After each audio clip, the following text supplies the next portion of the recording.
Welcome back. आप देख रहे हैं रिपब्लिक भारत और जाग उठा भारत में लगातार आपको देश दुनिया की तमाम बड़ी खबरें हम लगातार बता रहे हैं, लेकिन अब बात करेंगे हम पुलिस पर दफा 302 की। क्या है पूरा मामला, आपको पुनीता बताएंगे।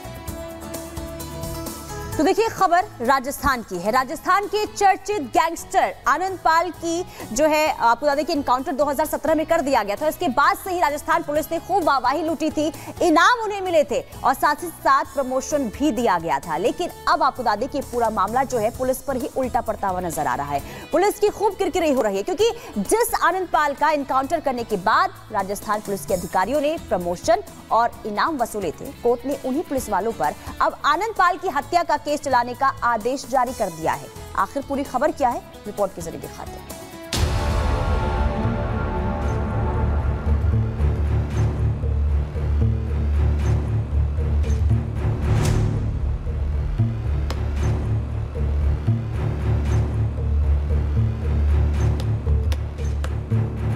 राजस्थान के बहुचर्चित गैंगस्टर आनंद पाल एनकाउंटर केस ने अब एक नया मोड़ ले लिया है।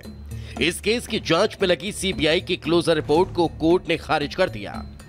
सीबीआई कोर्ट ने गैंगस्टर आनंद पाल केस में सीबीआई की क्लोजर रिपोर्ट को खारिज करते हुए इस एनकाउंटर में शामिल रखे 5 पुलिस वालों के खिलाफ धारा 302 के तहत मुकदमा चलाने और जांच के आदेश जारी कर दिए हैं। आनंद पाल एनकाउंटर में पुलिस को झटका। आनंद पाल एनकाउंटर में कटघरे में चूरू पुलिस, 5 पुलिसकर्मियों पर चलेगा हत्या का केस। कोर्ट ने खारिज की सीबीआई के क्लोजर रिपोर्ट। दफा 302 के घेरे में आई इनाम लेने वाले पुलिस। आपको बता दें, राजस्थान के सबसे चर्चित गैंगस्टर रखे आनंद पाल के एनकाउंटर को लेकर पुलिस ने कोर्ट में यह दावा किया था कि 24 जून 2017 को गैंगस्टर आनंद पाल से जुड़ी खुफिया खबर मिली थी।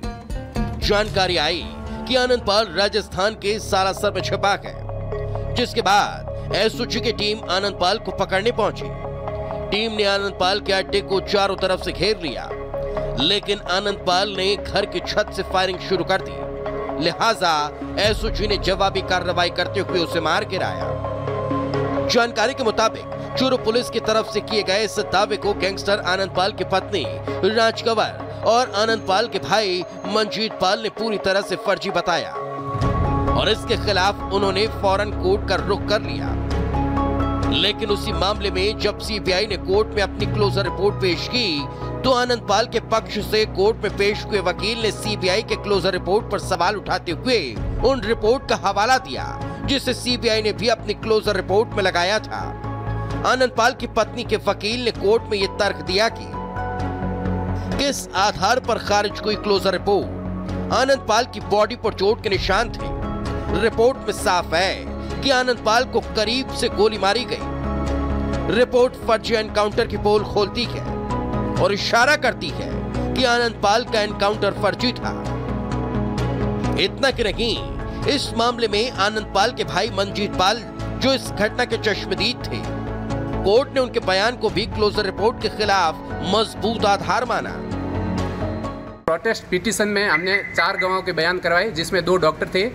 एक आनंद पाल का भाई था जो इस गवाह का चश्मदीद गवाह था, रुपेंद्र सिंह, और आनंद पाल की पत्नी राजकौर। इन चारों गवाहों के बयान होने के बाद कोर्ट ने जो भी कोर्ट को एविडेंस ऑन रिकॉर्ड लगी, उस सभी को सही मानते हुए जो सीबीआई की जो क्लोजर रिपोर्ट है वो अस्वीकार कर दी है और इस मामले में पुलिस को हत्या का दोषी माना गया है और 302 के तहत हत्या के मामले में प्रसंज्ञान लिया गया है।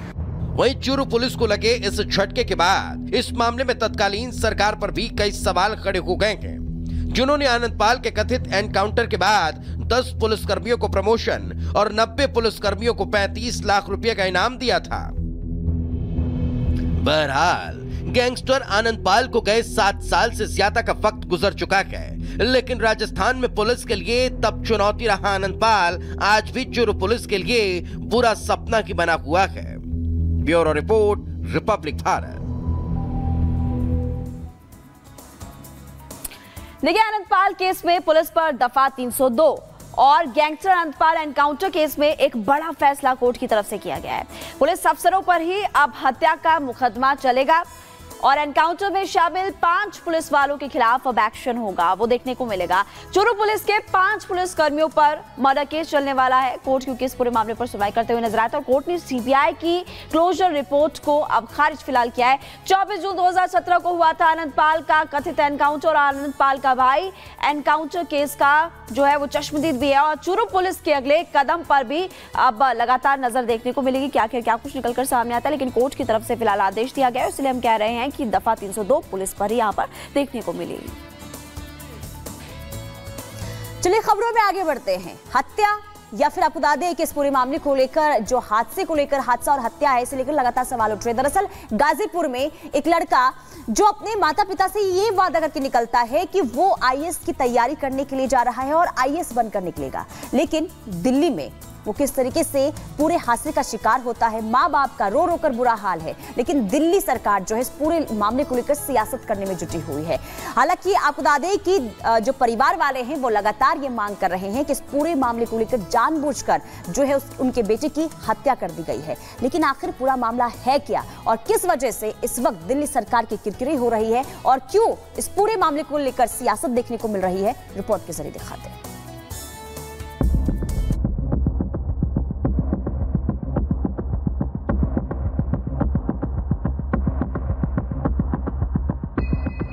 दिल्ली देश की राजधानी है।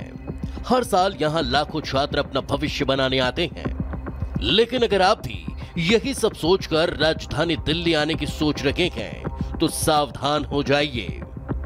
अगर आपका बच्चा भी अपने सपने को साकार करने के लिए दिल्ली आने की सोच रहा है तो आप उसे भी सचेत कर दीजिए, क्योंकि कहीं ऐसा न हो कि सपने को सच करने के चक्कर में आप या आपके जिगर के टुकड़े की जान चली जाए, क्योंकि दिल्ली अब जानलेवा हो चुकी है। यहां की व्यवस्थाएं अब जानलेवा हो चुकी हैं। कहीं इलेक्ट्रिक तार की चपेट में आने से किसी की जान जा रही है तो कहीं सीवर लाइन में डूबकर कोई अपनी जान गंवा रहा है। ताजा मामला दिल्ली के पटेल नगर इलाके से सामने आया है, जहां आईएएस की तैयारी कर रहे गाजीपुर के नीलेश राय की करंट लगने से मौत हो गई। बताया जा रहा है कि नीलेश घर से निकलकर कोचिंग जा रहा था। वो कॉलोनी में पानी भरे होने की वजह से गेट के सहारे कॉलोनी से निकलकर मेन रोड पर आने की कोशिश कर रहा था कि गेट को छूते ही नीलेश को करंट लगा और पल भर में ही नीलेश की जान चली गई। इससे पहले कि उसकी चीख सुनकर लोग करीब आते, नीलेश अपने सपनों को दिल में दबाए दुनिया से रुखसत हो चुका था। पुलिस जो है इस मामले में जांच कर रही है, क्योंकि पुलिस ने लापरवाही के तहत मुकदमा दर्ज किया है और मामले की जांच की जा रही है कि आखिरकार इस मौत के पीछे किस डिपार्टमेंट की जिम्मेदारी है। क्योंकि ये पूरा हिस्सा जो आप देख सकते हैं यहाँ पे वायरिंग दौड़ रही थी और वही वायरिंग जो थी वो नीलेश राय की मौत का कारण बनती। केजरीवाल सरकार की लापरवाही ने एक परिवार से उसका बेटा छीन लिया, एक मां की कोख उजाड़ दी, एक बहन से राखी के बंधन का अधिकार छीन लिया, एक हंसते खेलते परिवार में मातम का माहौल बना दिया। लेकिन हैरानी यह है कि बजाय इस मामले की जांच पड़ताल की बात होगी, घटना के जिम्मेदारों की तलाश होती, बेटा खोने वाले परिवार के जख्मों पर मरहम लगाने की बात होती, इस मुद्दे पर सियासत होने लगी। देखिए, इस पर एक इंक्वायरी ऑर्डर करी गई है। मैंने चीफ सेक्रेटरी को आदेश दिए हैं कि इस पर जांच भी करी जाए कि कौन जिम्मेदार है इस प्रकार की घटना के लिए। पहले ये समझना पड़ेगा कि इलेक्ट्रिक्यूशन वहाँ पर उस स्पॉट पर क्यों हुआ है, उसके बाद ही इस पर आगे की कार्यवाही करी जाए। दिल्ली सरकार की नालायकी के चलते, बिजली विभाग की नालायकी के चलते हुए डेथ हो गई। अब वो डेथ नहीं मानी जाए तो हत्या मानी जाए। दिल्ली सरकार सो रही है। दिल्ली पुलिस हर साल दिल्ली सरकार को एक सूची देती है जिसमें वह बताती है कि किन 150 जगहों पे, जहाँ 155 जगहों पे कहाँ पर पानी का भराव होगा, और उसकी चिंता सरकार को करनी चाहिए कि वहाँ पर बिजली के जो उपकरण हैं उनको डिस्कनेक्ट करना चाहिए, जहाँ उन पानी के भराव वाली जगहों की चिंता करनी चाहिए। परंतु दिल्ली सरकार सो रही है। हालांकि दिल्ली में कोई पहली घटना नहीं है और न ही इस घटना की आखिरी होने की गारंटी, क्योंकि ऐसे हादसे के जिम्मेदार लोग अभी भी खुलेआम घूम रहे हैं। आपको बता दें, तमाम आरोपों पर सफाई देने वाले दिल्ली सरकार के मंत्री चाहे कुछ भी बोले, लेकिन देश देख रहा है कि दिल्ली सरकार पिछले कई महीनों से जेल से चल रही है। आम आदमी पार्टी के मुखिया और दिल्ली के मुख्यमंत्री अरविंद केजरीवाल तिहाड़ जेल में बैठकर दिल्ली को इशारों पर नचा रहे हैं। ऐसे में दिल्ली की जनता पर चाहे कोई भी मुसीबत टूटे, हिसाब लगाने वाला भगवान ही मालिक है। Bureau report, Republic Bharat. तो देखिए नीलेश, आईएएस बनने का ख्वाब लेकर दिल्ली पहुंचा था, लेकिन उसका ख्वाब बनकर रह गया, क्योंकि दिल्ली सरकार